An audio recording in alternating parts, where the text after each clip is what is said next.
ទេវតានិងបិសាចបានស្រឡាញ់នារីម្នាក់ក្នុងពេលតែមួយនារីម្នាក់នោះចុងក្រោយបានសម្រេចជ្រើសរើសទេវតាព្រោះតែទេវតាពោពេញដោយភាពល្អនិងពន្លឺពេលជ្រើសរើសរួចហើយបិសាចគ្រាន់តែញញឹមស្កស្កល់ហើយដើរចេញទៅដោយមិននិយាយអ្វីទាំងអស់ប៉ុន្តែក្រោយមកឋានលើបានដឹងរឿងនេះទេវតាបានល្មើសច្បាប់ឋានលើដោយមានស្នេហាជាមួយមនុស្សលោកដែលលទ្ធផលនៃការល្មើសនេះមនុស្សលោកទាំងអស់ត្រូវតែរលាយទាំងអស់ហើយមានតែសម្រាប់នារីម្នាក់នោះចោលទេទើបមនុស្សលោកទាំងអស់បានរួចខ្លួនបានពេលដឹងរឿងនេះមនុស្សលោកចាប់ផ្ដើមភ័យខ្លាច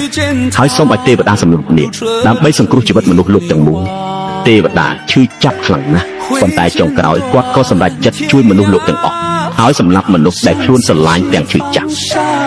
នារីម្នាក់នោះក៏យល់ស្របជាមួយរឿងនេះដែរព្រោះនាងមិនចង់ឲ្យមានអ្នកណាស្លាប់ដោយសារតែនាងទៀតឡើយ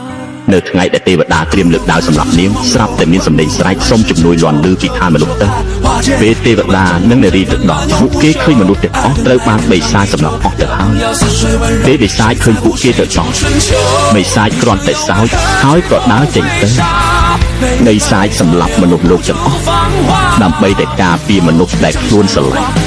ទេវតានិងបិសាចខុសគ្នាត្រង់ទេវតាអាចដើម្បីមនុស្សក្នុងលោកសម្លាប់អ្នកតែបិសាចអាចសម្លាប់មនុស្សមួយពិភពលោកដើម្បីអ្នកបើឲ្យឱកាសអ្នកខ្លាយជានារីម្នាក់នោះតើអ្នកនឹងជ្រើសរើសទេវតាឬបិសាច